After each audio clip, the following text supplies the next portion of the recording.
If you are using weighted categories to determine your overall grade, you'll need to set up those categories for each of the quarters for each of your classes. Unfortunately, there is no way within PowerTeacher Pro, like in the previous gradebook, to be able to copy those categories or those weightings from quarter to quarter or class to class. So there is a little bit of extra setup with this, but if you're a category person, it is well worth the time in order to set that up. So I'm going to click on the settings area because that is where I'm going to set up my categories. And I'm going to choose traditional grade calculations. When I do, it will bring up my quarters and my semesters and my exams. We are going to set up our categories under each of the 4 quarters. So in this case, I'm going to start with quarter 1. I'm going to click on the pencil icon. And you can see right now it's defined for total points. So I'm going to click on the category type and choose to category weighting.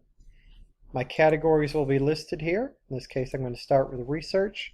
I'm going to say that's going to count 40% of my grade. If I need to add another category, I click on the plus sign.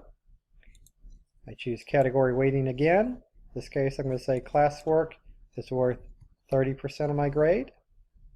I'm going to add another category weighting. I'm going to say that my test is going to count 20%. And I will say that my quizzes will count 10% of my overall grade. So in this case, I've come up with 100% for my category weighting. I strongly recommend that you make your category weightings come out to equal 100% so that you can figure out the math more easily if challenged on a grade.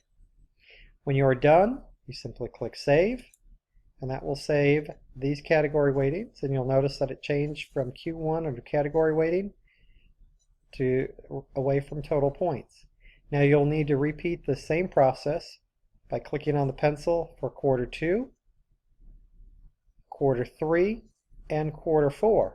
But you'll also need to do that for each of your classes. So when you scroll up and down in your list here, you'll notice that I have all these different classes. You probably don't have this many, but in my example gradebook that I'm using, it has several classes.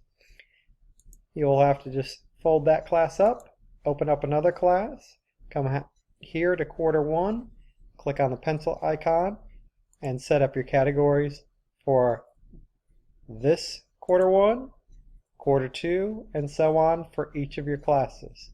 So that is how you set up categories for your different classes.